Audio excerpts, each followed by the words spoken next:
Is this much maligned food the fount of life or the font of sickness? These days we're led to believe that there's a pill for every ill. From a twilight birth to a narcotized death, our lives are being controlled by drugs. Doctors are now ready to write prescriptions to help us sleep, mask our anxieties, kickstart our sex lives and raise our mood when we're feeling depressed. An even greater contemporary corruption is that diseases are being invented, simply to give drug companies the excuse to peddle remedies for their relief. One of the most glaring examples of these malades imaginaires is hypercholesteremia, a make-believe sickness which was devised only when biologists developed the ability to measure the levels of cholesterol in the blood. Unlike most other maladies, this is a condition which is diagnosed in the healthy as well as the sick. It exhibits no outward signs.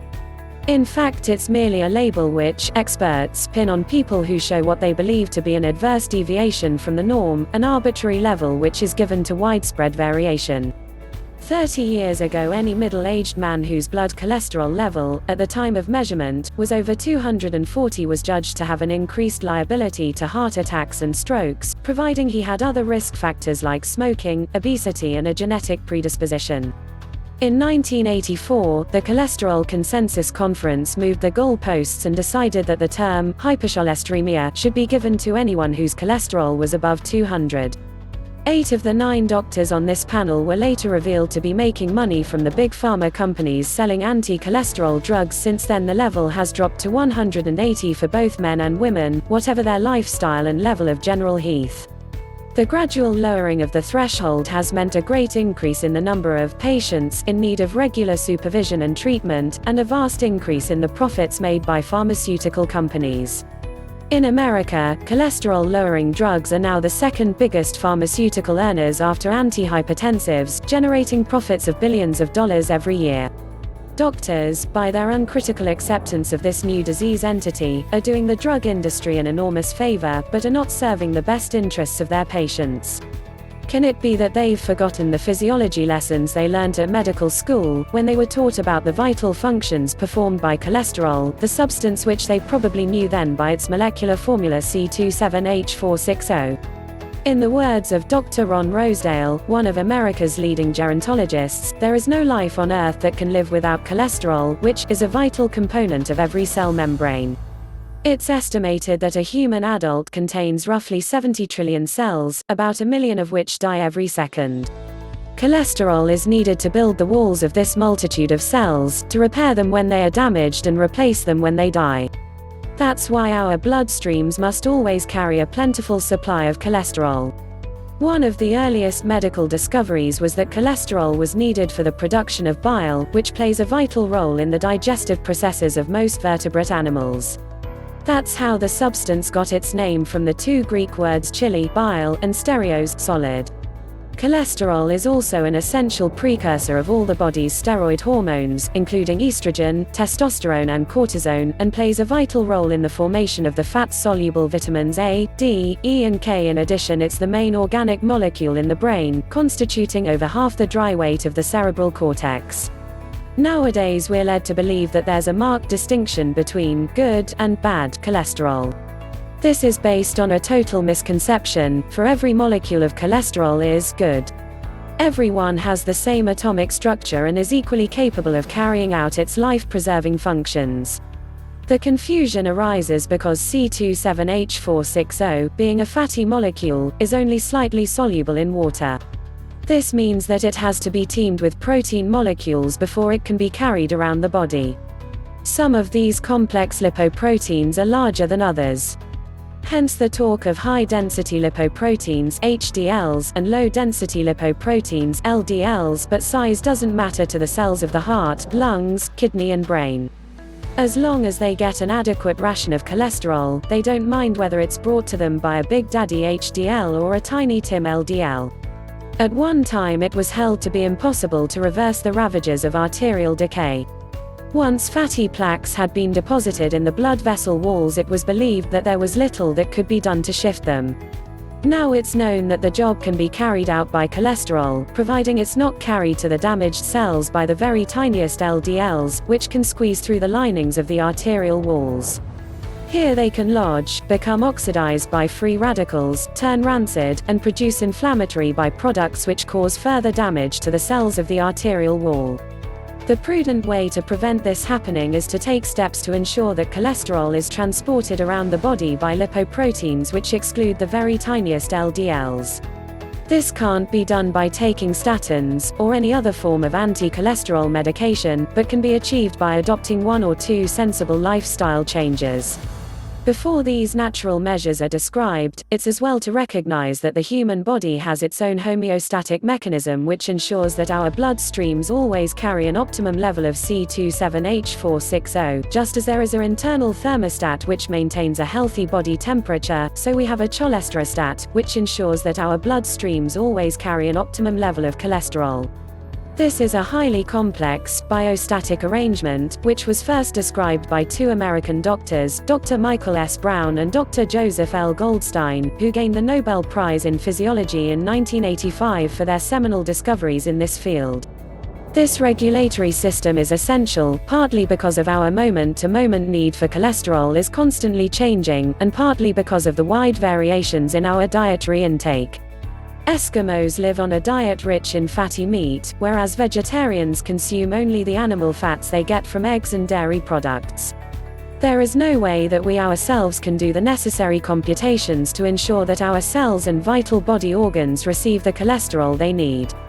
This we must leave to our cholesterostats.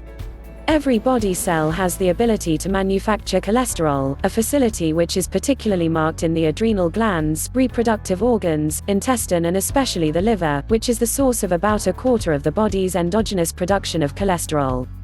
Under normal conditions, 4 times as much cholesterol is synthesized in the body as is obtained in the diet. If cholesterol is lacking in the food we eat, an immediate signal goes out to step up its production within the body. At the same time, the gallbladder is ordered to release some of its store of bile, and the gut to increase its reabsorption of cholesterol in the gut. If cholesterol levels show any sign of rising too high, some of the excess is stored in the gallbladder, and the remainder excreted in the stools. This regulatory system works exceedingly well without our involvement, and it's a brave man who tampers with its operation, and a criminally irresponsible drug industry that actively promotes such suicidal intervention. According to a recent estimate, 40% of admissions to British geriatric wards are the result of adverse drug reactions. That figure will soar if Big Pharma has its way and encourages countless adults to take its anti-cholesterol drugs. Relatively little attention has been given to the risks arising when drug medication causes cholesterol levels to fall too low. However, several quality studies have been carried out, all of which reveal that drug-induced hypercholesteremia is a serious health hazard. One research trial, published in The Lancet 5 years ago, showed an inverse relation between cholesterol levels and heart disease in people over the age of 65, whereby, the lower the cholesterol the higher the risk of all-cause mortality. A longer investigation was carried out as part of the Honolulu Heart Program, a survey which spread over a period of 20 years and examined the possible health benefits of employing drugs to artificially lower cholesterol levels. The results revealed that the long-term persistence of low cholesterol concentration actually increases risk of death. The earlier the patients embarked on this treatment, the greater the risk of death. This danger also applies to patients with a known history of cardiovascular disease. This was shown when researchers from Hull University, England, followed 145 heart failure patients and found that for every point of decrease in serum cholesterol there was a 36% increase in the risk of death within 3 years. Several studies have also shown that low cholesterol levels are associated with symptoms of depression, most probably because cholesterol plays a key role in the production of serotonin, a naturally occurring hormone which raises our mood.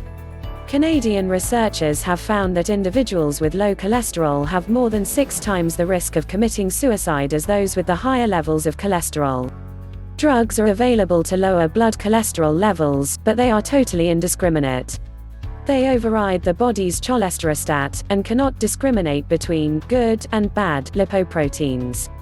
A far better approach is to adopt a series of lifestyle changes, which do not interfere with the body's inherent fat-regulating mechanism, favor the production of HDLs, and are accompanied by spin-off effects which are wholly beneficial. These include, take more physical exercise. Workers at the University of Minnesota's Laboratory of Physiological Hygiene encouraged a group of overweight young men to embark on a gradually increasing exercise on a treadmill. By the end of the 4-month conditioning program, they were walking briskly for 5 days a week and had lost 11 pounds and gained a 16% rise in the levels of HDLs in their blood. Study the art of stress management. Learn to relax.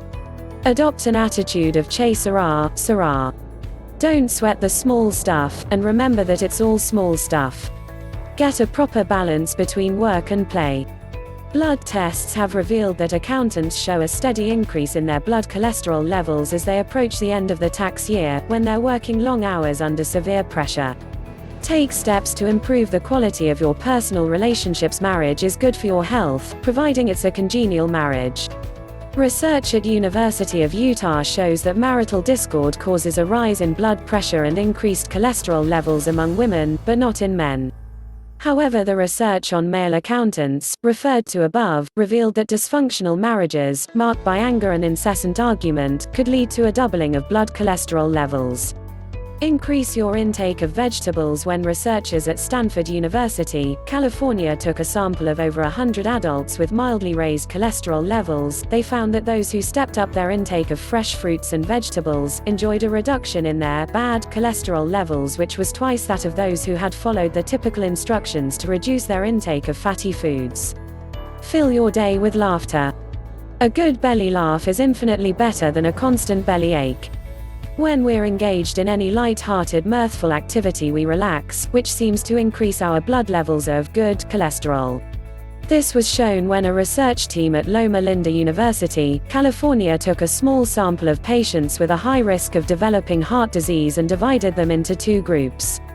The first was given cholesterol-lowering drugs, the second was set the therapy of spending half an hour a day in laughter-inducing activities, like watching comedy films and TV shows. At the end of the year, it was found that the drug takers had increased their good cholesterol by just 3%, whereas the gigglers had increased their HDLs by 26%. Step up your intake of dietary fiber. Several studies have shown that diets rich in roughage help to reduce excessively high blood cholesterol levels. These facts have circulated around the world, and yet recent surveys reveal that the average American adult still consumes less than half the ideal daily intake of fiber. Avoid fried foods and processed foods. Rich. Most of the commercial foods sold in fast food restaurants are rich in trans fats.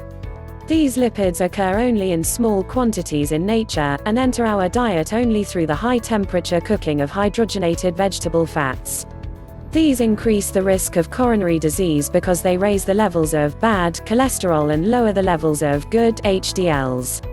For this reason, it's wise to avoid eating fried foods, and the processed, hyperpalatable foods sold in supermarkets and fast food outlets. The consumption of these foods in America is thought to cause 20,000 deaths each year from heart disease. Increase your intake of nuts. Researchers from Loma Linda University in California have found that diets augmented by the addition of a handful of nuts will reduce the blood levels of bad cholesterol by 7%. One reason is that nuts contain plant sterols, which reduce the uptake of cholesterol in the gut. Scientists at Pennsylvania State University have made a special study of the nutritional virtues of nuts. They knew that walnuts contained substantial quantities of omega-3 fatty acids, which are known to reduce the levels of LDLs and lower the risk of heart disease. So they devised a 3-year trial in which they studied 22 subjects with high levels of bad cholesterol and saw how dietary changes affected their reaction to experimental stress, generated when they were either asked to deliver a speech, or immerse their feet in icy cold water. Both these interventions raised their blood pressure, increased their output of stress hormones, and boosted their blood cholesterol levels. These biological changes were less marked when their diets were supplemented with walnuts or walnut oil. We clearly need to revise our views about cholesterol. The blood levels of this vital body constituent should always be adjusted by natural means and never controlled by drugs. This is a lesson which must be learned by both patients and doctors, who should recall the advice of Sir William Osler, the great Canadian physician, who said, "One of the first duties of the physician is to educate the masses not to take drugs." If you have benefited from this video, immediately hit the subscribe button and bell notification now for your next inspiring video. If you would like to lose weight, click the link in the description below to learn more.